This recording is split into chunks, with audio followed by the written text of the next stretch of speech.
días, doctor. Buenos días. Vamos a pasar ahora a la sección de preguntas de base. Le vamos a hacer 4 preguntas generales. La primera pregunta es, gran parte de de la vida universitaria, fuera de las aulas y clínicas, sigue dependiendo de la autogestión estudiantil y de recursos limitados. ¿Qué responsabilidad cree que tiene la facultad en el financiamiento y fortalecimiento de espacios de desarrollo tanto científico como deportivo, cultural y comunitario? Bueno, nosotros tenemos que levantar la información que ustedes proporcionen y poder generar y canalizar y generar planes y programas. Tal vez no trabajar como facultad, integrarnos al campus. Medicina tiene más espacio físico y tiene una mayor capacidad de infraestructura y proveer los espacios para que esas situaciones se resuelvan. Perfecto. La discusión sobre bienestar estudiantil ya no se limita solo al acceso a apoyo psicológico, sino también a cómo se estructura la experiencia formativa y también la convivencia dentro de las comunidades universitarias que son exigentes y muchas veces tensionadas. ¿Qué cambios considera necesarios para avanzar hacia una formación que resguarde la calidad académica, pero también que sea equilibrada y humana dentro de la facultad? Bueno, las carreras del área de la salud son esencialmente inexactas y como son inexactas, son multidimensionales y no lineales. Entonces hay que trabajar con estrategias pedagógicas activas, de manera que usted en su tiempo protegido haga una preparación basal para la experiencia de aprendizaje y poder construir sobre la preparación basal que usted generó. Eso hace que la experiencia sea más fluida, más eficiente, menos traumática, libre de azar.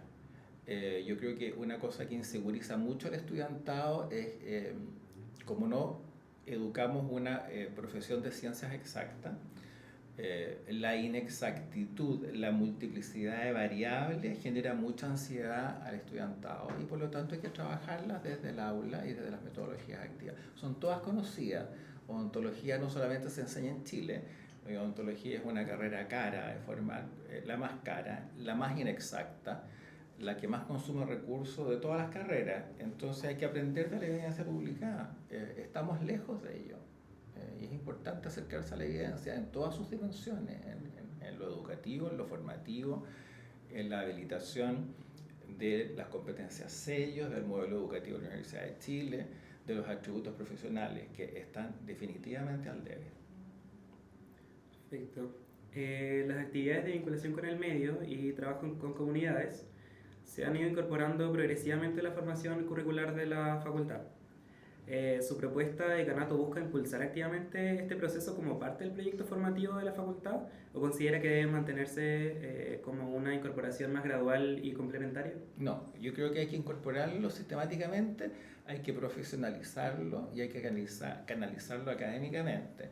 Yo he participado de las experiencias extramurales con ustedes en algunos niveles en los que me desempeño y hay que sacar la experiencia de solo ser una experiencia y transformarlo en una experiencia de aprendizaje apuntada a cualquiera de la matriz de competencia que se busca con ello. Los extramuros son una experiencia muy válida en todas las carreras, en las exactas y en las inexactas, porque nos acercan tempranamente a la realidad social de la problemática que nosotros educamos. ¿Y qué acción concreta o iniciativa impulsaría en ese sentido? Trabajar con la oficina de educación para hacer un levantamiento en conjunto con las asignaturas que salen fuera de los muros y la evaluación objetiva en la que se está trabajando para generar competencias base que se puedan aplicar en el extramuro y que sean sistematizadas en la experiencia. Considerando el conflicto que derivó en la paralización y toma de la facultad hace algunos años, tras el cual se concretaron mejoras relevantes en infraestructura, sobre todo clínica, ¿qué haría distinto para enfrentar un escenario similar y evitar un desgaste tan prolongado para para la comunidad universitaria? Bueno, yo creo que hay que incentivar el diálogo. Aquí hay 3 actores involucrados, los académicos, los estudiantes y la institución, representado por sus estamentos estables. Y deberíamos trabajar bajo el mismo propósito, con el mismo objetivo, con los mismos fines. Y yo creo que para eso la comunicación es clave. Si aquí se pierde la comunicación, se cae una suerte de vacío y de caos. Y las paralizaciones y las tomas han afectado fuertemente la imagen institucional y ha hecho migrar a los estudiantes de altos puntajes de esta institución. La Facultad de Odontología, la Universidad de Chile es una universidad de la región metropolitana, ¿ya? Y nosotros tenemos esta crisis de infraestructura, tecnología y equipamiento que nos pone muy por debajo de universidades privadas que centran su venta de imagen desde ella. Nosotros hemos tenido avances en infraestructura, tecnología y equipamiento, pero yo estoy plenamente consciente de que estamos al debe si hacemos los comparativos con algunas universidades privadas. Entonces, bueno, hay que hacer alianzas público-privadas porque nosotros somos una universidad pública, por lo tanto con escasos recursos, adscritos a la gratuidad, y los recursos financieros en este país están en el mundo privado. El mundo privado ha apoyado otras facultades de odontología, de hecho ha montado centros de clínica completo, costo cero para la institución, y nosotros tenemos que abrirnos al mundo privado.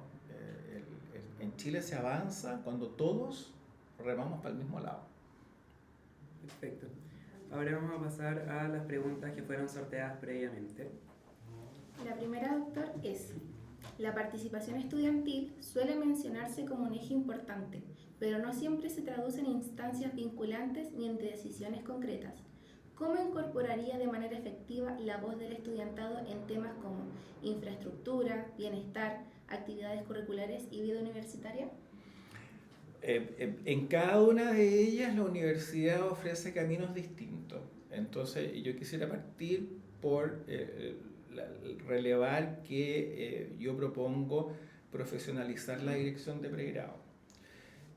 ¿Por qué profesionalizarla? Porque es necesario que se incorporen profesionales de las humanidades y de las ciencias del comportamiento, a pesar de que tenemos una unidad de ciencias del comportamiento para el desarrollo del currículum.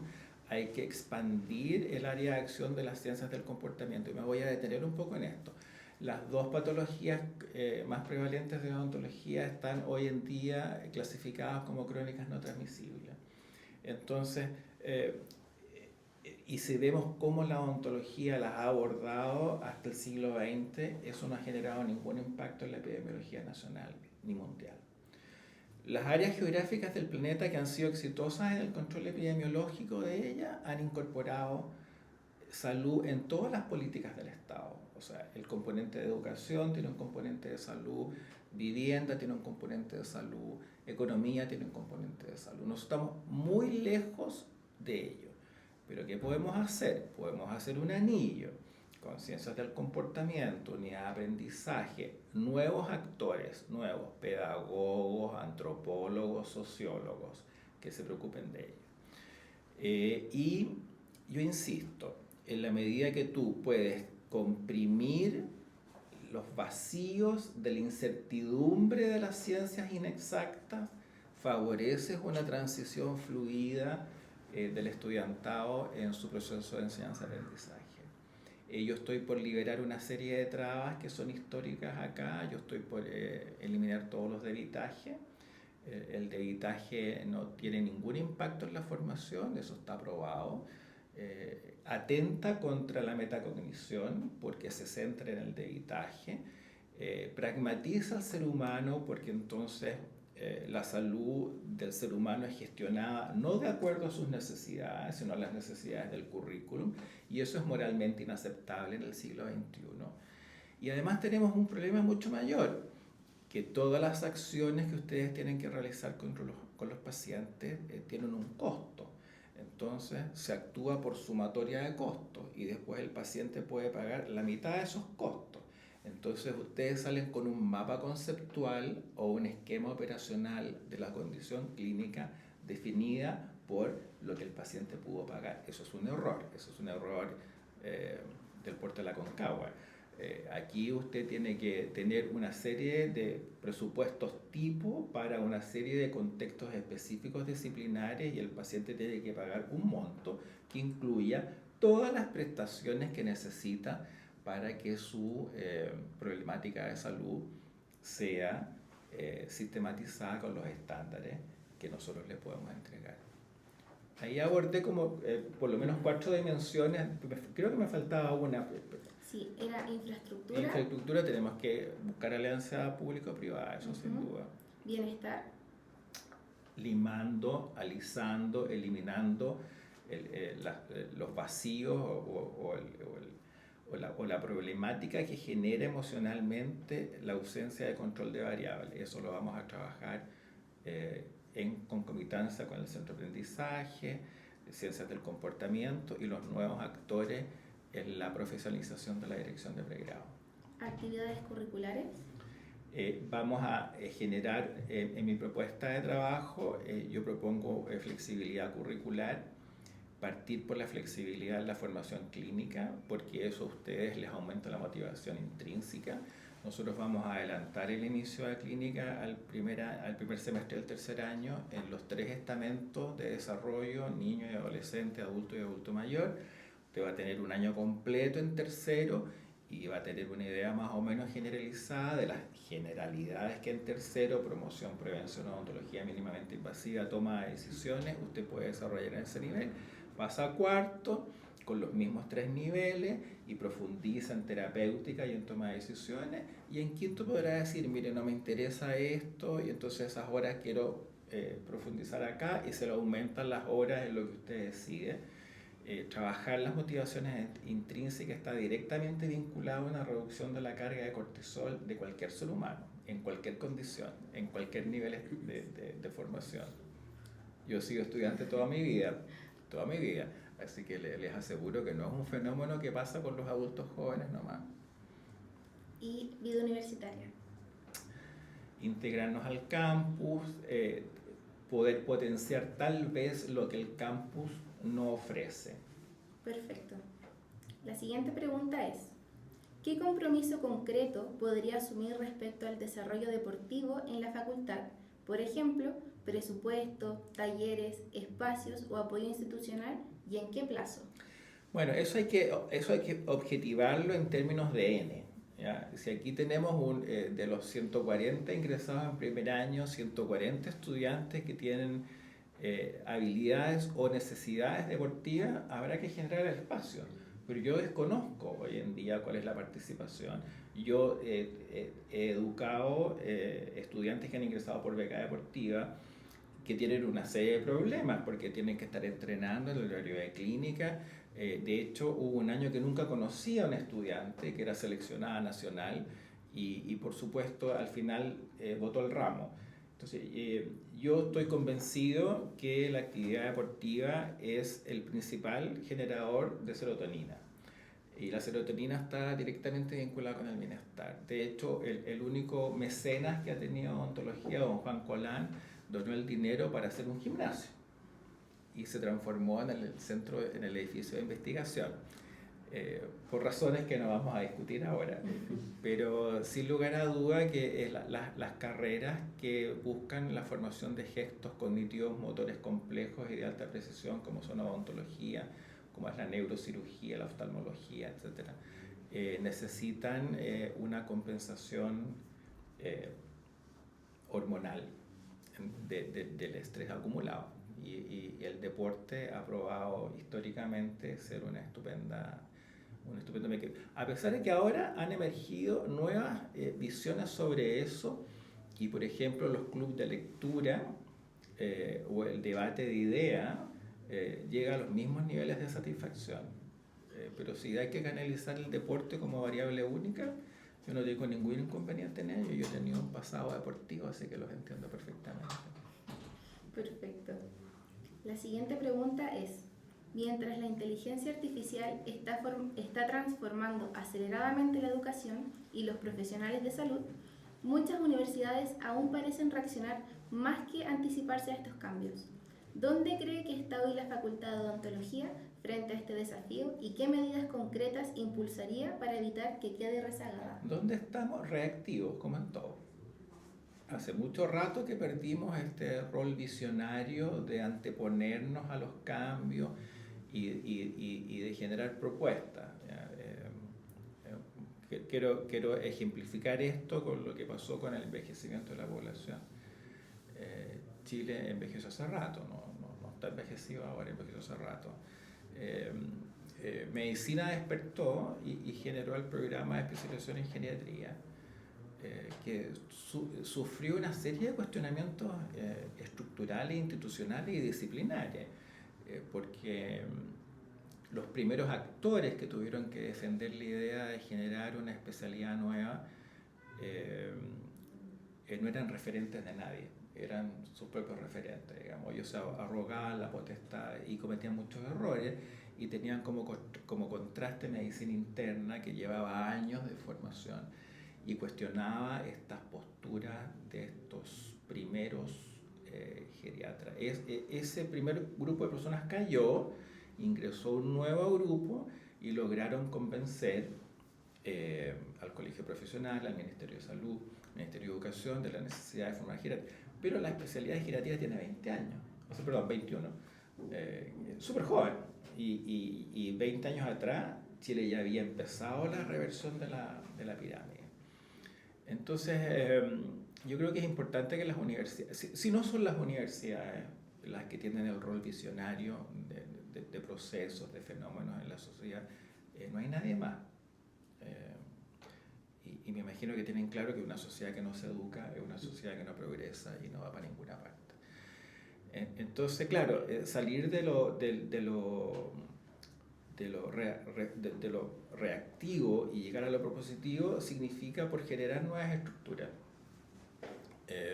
Generar estructuras y procesos que nos permitan tener a nuestros líderes de opinión en el lugar adecuado para visibilizar generación, propuesta o lo que sea que signifique abordar esta problemática emergente. La inteligencia artificial puede ser un gran aliado, pero también está el término probatorio de que la generación digital tiene menos desarrollo intelectual. Entonces hay que combinar el avance en la tecnología con el desarrollo de los atributos profesionales que un profesional tiene que tener. Y el razonamiento clínico, la toma de decisión informada, la toma de decisiones contextual, competencial. No te la va a entregar la inteligencia artificial si tú no vas haciendo un seguimiento de tus prompts y tienes la habilidad para racionalizar si lo que te está proponiendo la inteligencia artificial te lleva al camino siguiente. Hay una escala que es la escala de trato del conocimiento, que es universal, que es reciente en la historia de la educación médica, y es el siguiente. El estudiante, ¿qué tiene que hacer? Tiene que exponerse sistemáticamente a las problemáticas, pero no basta con eso. El estudiante, no el docente, el estudiante tiene que generar unidades de representación. Esto es un micrófono. ¿Por qué es un micrófono? Porque he visto otro, pero este también es un micrófono, pero no se parece. ¿En qué se diferencia? Ese es el primer peldaño, generar unidades de representación. Con ello se encapsulan conceptos. Todos los micrófonos tienen un común denominador y qué sé yo. De ahí tú eres capaz de reconocer patrones. Y si vamos a las habilidades diagnósticas, esto es caries, porque esto no es caries, parece caries, pero no cumple con los requisitos. Y de ahí viene la elaboración de hipótesis explicativas. Entonces, yo puedo, como docente, usar mi espacio formativo desde las hipótesis explicativas. Y les he entregado a ustedes en documentos, en lo que sea, el proceso que tienen que hacer previamente. Entonces, yo le presento un problema y yo le digo, elabóreme una hipótesis explicativa de por qué. Y trabajamos desde sus respuestas. Eso no lo va a hacer la inteligencia artificial, no lo va a hacer. Y con eso se garantiza la formación profesional, porque el checklist, la guía clínica, no garantiza la formación profesional. ¿Ya? Todo lo contrario, la guía clínica elimina la razón y la reflexión, que son la base para la metacognición. Entonces, la inteligencia artificial es útil, sin duda. ¿Yo la uso? Claro que sí, pero las decisiones las tomo yo, ¿ya? No la inteligencia artificial. Y yo soy un académico de 40 años con especialidad, grado, diploma, que ha tenido una exposición sistemática a razonar sobre el conocimiento.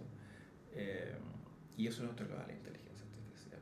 Hay una cosa muy interesante. Yo cuando hice mi primer curso de inteligencia artificial, yo leo, me encanta leer. Considero que es un placer leer. Escribir para mí es un tormento, pero leer me encanta. Entonces hay un escritor peruano, Alfredo Bryce Echenique, que me encantaba cómo escribiera, como que mi abuelo me estuviera contando historias. Mi abuelo era abogado y me contaba historias. Y entonces yo leí todas sus novelas y recuerdo con cierto nivel de terror, pero de terror, que Bryce Echenique, mi ídolo, era propuesto a un premio en México, al Juan Rulfo.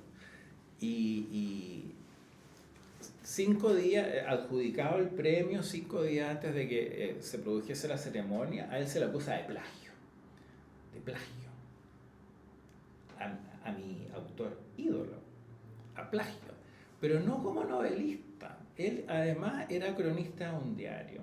Entonces se le acusa de plagio de una crónica y se le acusa de plagio por usar la inteligencia artificial y no recibe el premio. Entonces yo le pregunté a inteligencia artificial en el primer curso de inteligencia artificial por qué Alfredo Bryce Echenique no había recibido el Juan Rulfo. Nada. Me mostraba imágenes de diarios, recortes de prensa, pero las razones no estaban en ninguna parte. Entonces, sí, la inteligencia acorta los plazos, en vez de ocupar, no sé, 1 hora y media en hacer una presentación, te la hace como en 3 minutos. Eso es muy agradable porque tiempo no tiene nadie, no tienen ustedes, no tenemos nosotros, nadie tiene tiempo, no hay liquidación de tiempo, no hay venta anticipada de tiempo, el tiempo se acabó. Pero hay que utilizarla a favor del desarrollo de la persona, no a favor del desarrollo de los procesos. Yo creo que ustedes piensan que la inteligencia artificial puede ser una suerte de mejor amigo virtual que los va a sacar de todos los problemas. Yo estoy convencido que no. Hay una película en que el protagonista se enamora de su sistema digital y le habla y reflexiona con ella. ¿La vieron? No. Es uno de los Phoenix, no es el Joaquín Phoenix, o es el Joaquín Phoenix, sí, creo que sí. Y se enamora de su sistema digital y tiene una relación con ella. Es bien antigua, porque ustedes creen que todo esto es de ayer. No. Bueno, es interesante. El ser humano va a sobrevivir. El ser humano sobrevivió a la última era glacial en condiciones precarísimas. Así que el ser humano seguirá sobreviviendo a los sistemas digitales y prevalecerá cognitiva y conductualmente. Perfecto, doctor. Ahora, la última pregunta es, en términos de políticas públicas, ¿qué papel cree que debería cumplir la facultad en el diseño de políticas de salud y educación? ¿Y qué iniciativas impulsaría para fortalecer su participación en espacios como el MinSal? Bueno, ¿qué papel? El primero. Somos la universidad pública y por lo tanto somos casi por definiciones epistemológicas los convocados a levantar información, a hacer propuestas. Nuestros académicos van al ministerio, participan de las mesas. Hay el programa Cero, se generó por iniciativa de esta facultad y hay que seguir incentivando la participación de los académicos, de los líderes de opinión, de los investigadores en las mesas consultivas, en las mesas de consenso, en las mesas de planes y programas, en la generación del recurso humano para los planes ministeriales, que ahí hay un vacío enorme. Hay planes y programas ministeriales que no tienen ninguna forma de habilitación y nosotros deberíamos estar ahí en la primera fila y deberíamos ser los únicos. Si el Estado tiene coherencia y está planificando políticas públicas, deberíamos ser por lo menos las del CRUCH, o sea, pero no todas, o sea, los públicos nomás, creo yo. Continuamos con las preguntas cruzadas. Continuamos con la pregunta que le hace el doctor Gamonal. ¿Cuáles son las estrategias o propuestas que pondrá en práctica para reducir o estabilizar la actual deuda de la facultad? Al respecto, yo quiero hacer un pequeño marco conceptual. En mi plan de trabajo, yo propongo que la dirección económica la asuma un académico de la Facultad de Economía y Negocio, con una misión clara en los 4 años en los que me compete, si es que soy electo, frenar la deuda, trabajar como un país en vías de desarrollo con deuda externa. O sea, tiene que haber un segmento de dinero apalancado para la no progresión en la deuda, pero tenemos que asegurar el desarrollo interno. Como marco ese mismo, como componente de ese mismo enmarcamiento, yo he pedido el balance de la facultad 2025 por transparencia y a la DEA 7 veces y hasta ahora no lo tengo. Entonces yo desconozco las cifras. Yo soy consejero electo y también las desconozco. Entonces yo creo que lo primero para entregar conceptos claros económicos que no son mi área, es decir, que yo dejaré esas decisiones a la facultad que mejor rentabilidad tiene de las facultades de la Universidad de Chile. Y que propondré un plan de trabajo para la institución y no para la administración. Yo creo que eso también es interesante porque el doctor Gamonal trabajó con 5 directores económicos y debe haber una razón para ello. Así que planes específicos, todos los que contemplen generar nuevos recursos, porque yo soy partidario de reducir significativamente la matrícula de ingreso al número para el cual está diseñada esta planta física, que son 50 por promoción. Entonces yo voy a aceptar, si que soy electo, a los estudiantes que nos prefieran como primero y segunda opción, como máximo segunda, con un piso de 770 puntos. Voy a restituir las matemáticas 2 como requisito para ingresar a la facultad, y como soy parte de una institución, tengo que además asegurar todos los otros ingresos que la institución me impone. Eso debería generar un N de cerca de 1/3 del N actual. Y ese N llegaría a clínica en 3 años después. Entonces, vamos a tener un déficit inicial, porque menos matrícula es menos dinero. Y ahí yo tengo un plan de visibilizar a los profesores asistentes de todas las áreas para que ellos generen diplomas. Porque Chile no necesita dentista, tampoco necesita muchos especialistas, pero sí necesita educación continua. La prevalencia y la incidencia de profesionales necesita educación continua, y la educación continua no se hace con programas de especialización, se hace con diplomas. Entonces yo creo que el fuerte de esta institución debería generar diplomas para todas las áreas en que se ha generado conocimiento nuevo, y la gente que se graduó hace 5, 10, 15 o 20 años no tiene. Yo soy un convencido de que hay que trabajar con los ministerios de manera que el título de cirujano dentista tenga como requisito de renovación de tu patente profesional 1 o 2 créditos de enseñanza continua al año. No es normal que tú te formes y trabajes 40 años con la formación sin haber modificado el conocimiento que recibiste a 40 años, más en una carrera como esta, que es científica y tecnológica, y la ciencia avanza de manera muy rápida. Entonces, generar diploma, hacer una evaluación imparcial del costo de la formación y trabajar de nuevo con el ministerio, porque la cifra que tenemos de cuánto cuesta formar a cada uno de ustedes es inferior a la que nos paga el ministerio por gratuidad. Entonces, claro, cada estudiante en el fondo es un ingreso, pero también es una carga a la deuda. Y revisar los sistemas. Hay formas de abaratar los costos de las instituciones, claro, pero hay que optimizar los recursos tecnológicos, nosotros tenemos sistemas análogos en varios sistemas de apoyo.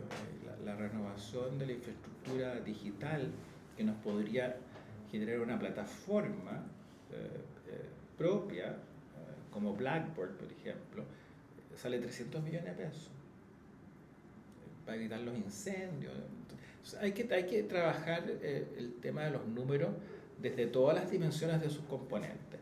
Pero como les digo, yo hoy en día no les puedo dar cifras. Yo quiero trabajar en estas áreas porque son las áreas en que yo conozco, que se puede trabajar y optimizar y frenar el desarrollo de la deuda. Para la Casa Central, la deuda de la facultad no es relevante, porque hay una deuda infinitamente mayor, que es el hospital clínico, pero eso no es ningún consuelo para nosotros. Es interesante nuestra facultad, porque este edificio que nos convoca, el edificio que se llama administrativo, la facultad tuvo que postular un proyecto MSSUP para que se construyera. O sea, la Casa Central no puso un peso en este edificio, en este. El otro, el único mecenas, don Juan Colán. O sea, la facultad tampoco, la universidad no puso un peso. Y la universidad construyó el centro de clínica con un proyecto que tenían, que había sido aprobado. Me están grabando, así que no quiero equivocarme en los años, pero fue aprobado años antes de ser construido con la norma sanitaria vigente, cuando fue aprobado como proyecto. Entonces hay una cosa rara del trato que ha tenido la Casa Central con nosotros, y facultades nuevas reciben infraestructura del primer mundo, como es la Facultad de Gobierno, que sin haberle probado nada a nadie, me disculpan los de gobierno, reciben esa planta física que yo pagaría por estar ahí. Y bueno, ahí también están los estamentos estables, el ballet, la orquesta, el coro, que a mi juicio deberían estar en la mejor condición posible, porque es algo que identifica a la universidad y además viste a la universidad, pues son buenos en lo que hacen. Y eso.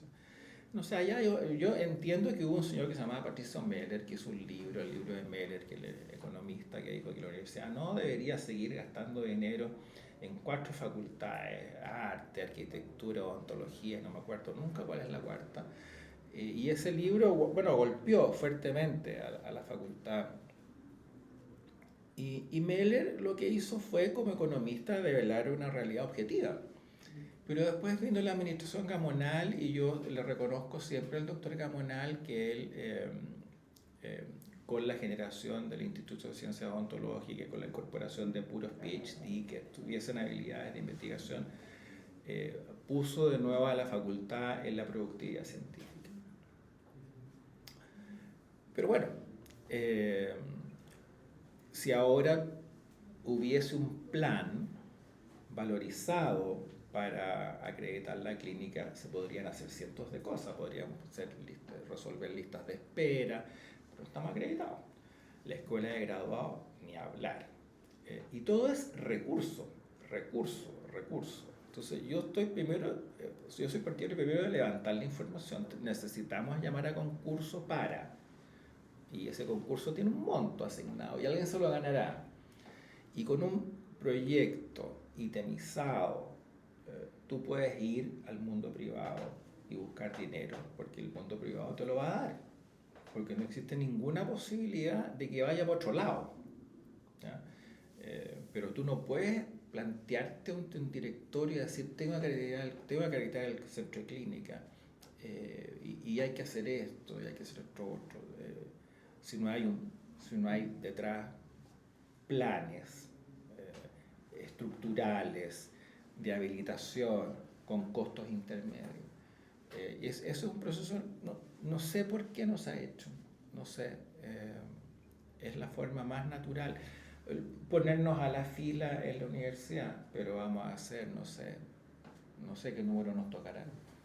Y a mí me interesaría dejar resuelto eso. Pero es un tema, el tema económico, gastar como adolescente, o sea, yo me acuerdo que vi una entrevista en 60 minutos de la CNN de un adolescente que era hijo de un multimillonario. Entonces le preguntaban que si él tenía tarjetas de crédito. Sí, yo tengo, que si yo tengo 7. ¿Y cuál es el cupo de las tarjetas de crédito? No sé, porque ya las copé. Porque cuando me las dieron pensé que era plata para gastar. Cuando se gasta como adolescente, pensando que la plata es para gastar, se generan estos problemas. Problemas de adultos. La deuda siempre es de los adultos. Pasamos a la pregunta de la doctora Alcota. Bueno, ¿Qué cambios en la implementación de la malla curricular innovada, en cuyo diseño participó activamente, realizaría usted, considerando que esta implementación ha generado tensión en los equipos académicos, vacíos formativos en el estudiantado y la necesidad de incorporar a más académicos para dicha implementación?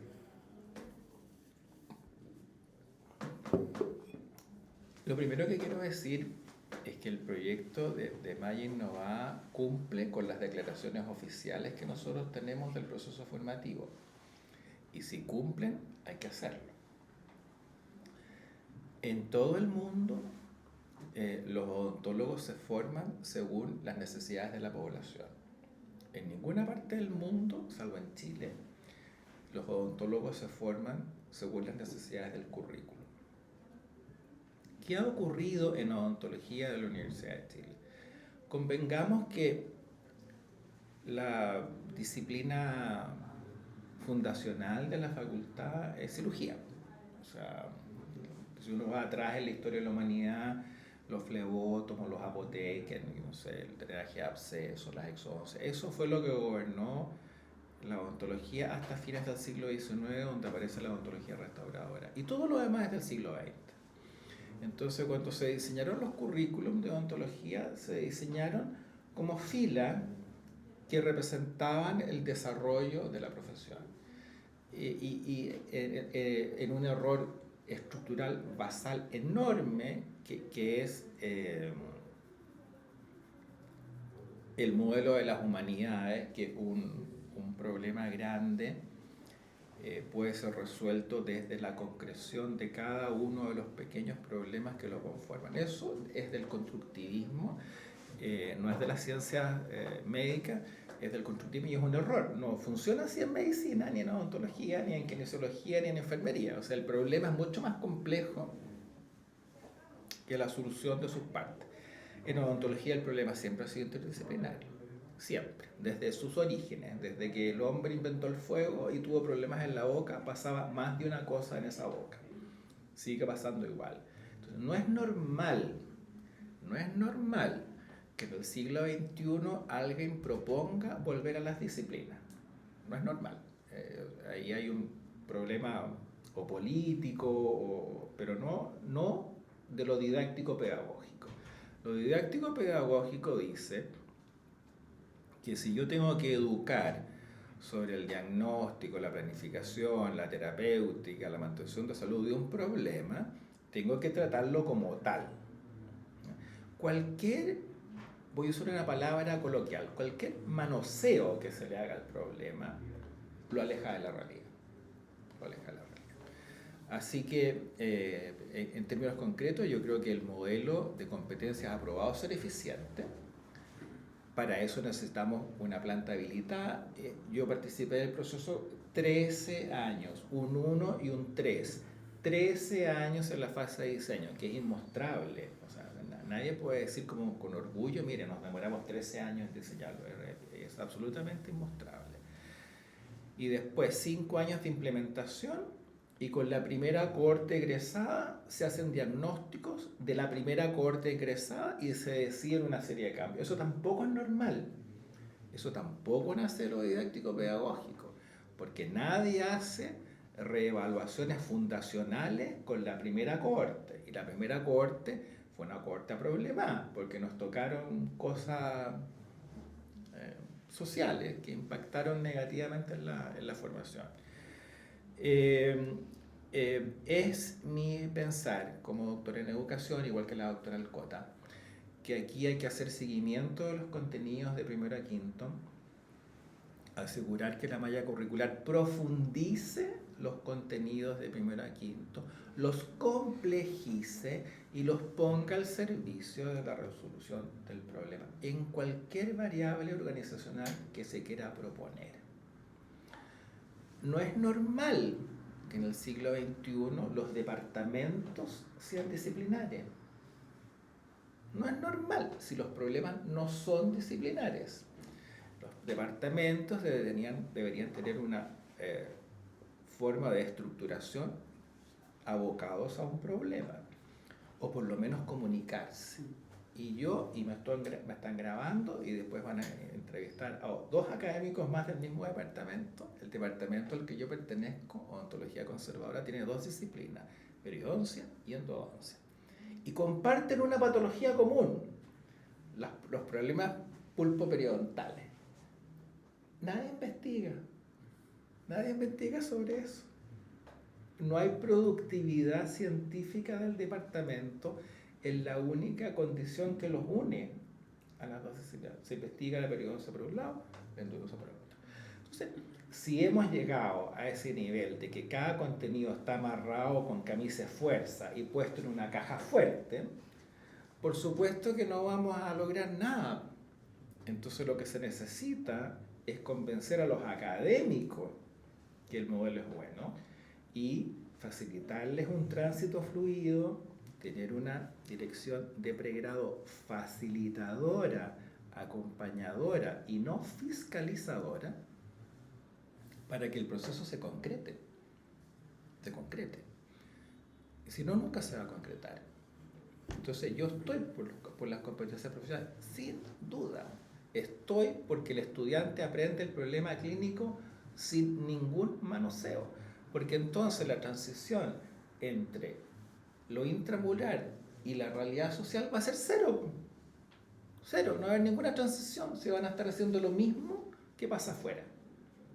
Mientras siga existiendo esta disociación entre lo que se educa y lo que pasa afuera, ustedes van a egresar y lo van a pasar pésimo, como lo pasé mal yo, la doctora Lipari, el doctor Santibáñez, y ustedes también lo van a pasar pésimo, porque se les educa de una forma y después la expresión de la profesión es otra.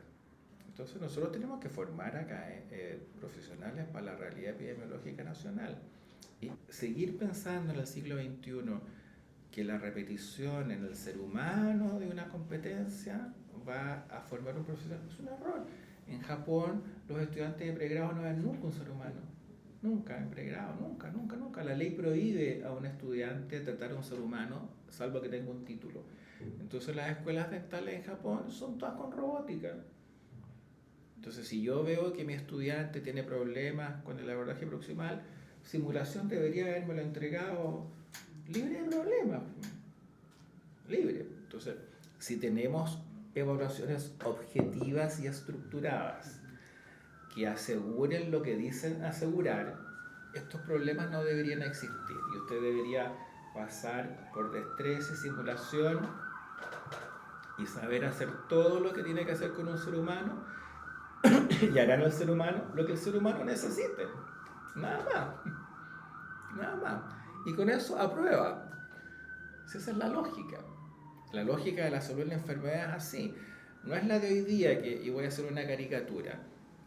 Hoy día me toca cáncer. ¿Hay alguien con cáncer aquí? No, yo tengo un infarto. No me sirve. Infarto no me sirve. Muérase nomás. No, yo tengo un derrame cerebral. No me sirve hoy día. Necesito tal cosa. Así funciona aquí. Y en todas las facultades del país. Este es un problema que generamos nosotros.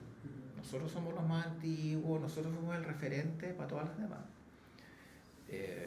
Entonces, claro, eso no puede existir. Así que adiós al constructivismo, bienvenido a la realidad biológica de la odontología y a la resolución de los problemas de verdad, los problemas de las personas, y no el problema que el currículum quiere que usted resuelva. Sí. Vamos al cierre. Ya. La penúltima pregunta es: en el contexto de las recientes discusiones universitarias y de las elecciones a rectoría, han surgido con fuerza temas como inteligencia artificial, triesta mentalidad, financiamiento, carrera académica, matrícula e infraestructura. ¿Qué tema o discusión importante cree que la Facultad de Odontología ha tendido a evitar o postergar en los últimos años? Todos. ¿Todos los anteriores? Todos. ¿Y cree que alguno sea más relevante o más urgente de abordar? El más urgente es la formación. Nosotros nos debemos a ustedes. Sin ustedes nosotros no existimos. Se acaba nuestro moto, nuestra razón de ser. Nosotros somos formadores. Entonces, la formación está completamente abandonada. Completamente abandonada. Y mi caricatura de contenido amarrado con camisa de fuerza lo considero súper válido. Súper válido. El currículum tiene que generar redes. Y para generar redes, yo tengo un nudo, tengo una continuidad, tengo otro nudo, tengo otra continuidad. Ustedes tienen que desarrollar pensamiento divergente, no dicotómico, divergente, con una multiplicidad de dimensiones con sus categorías de análisis. Eso está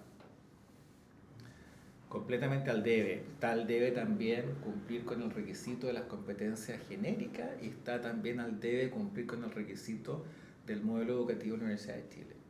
Eso es todo formación. Y la formación aquí está al debe. Y la última pregunta es: si esta elección dependiera de toda la comunidad universitaria y no únicamente del cuerpo académico habilitado para votar, ¿por qué cree que su proyecto debería ser elegido? Porque mi proyecto está en las dimensiones que involucran a los otros dos actores, que son ustedes y el personal de colaboración. No es normal que una persona ingrese a la institución, ocupe un cargo y después se contrate a alguien y se lo ponen encima y su posibilidad de desarrollo quedó hasta ahí truncada, como ha ocurrido aquí. Yo ya me reuní con los funcionarios y los representantes, el personal no académico y los representantes de cada una de sus áreas. Y una vez que sobrellevamos la catarsis y la problemática de la carestía permanente y qué sé yo, ellos me dicen que las motivaciones intrínsecas las tienen por el suelo, porque aquí hubo un director de personal que ahora lo bajaron y pusieron otra persona arriba y otra más encima y pierden el organigrama. Y usted, porque yo voy a asegurar la formación profesional que yo quise tener cuando estudié aquí. Y para eso me he preparado toda la vida.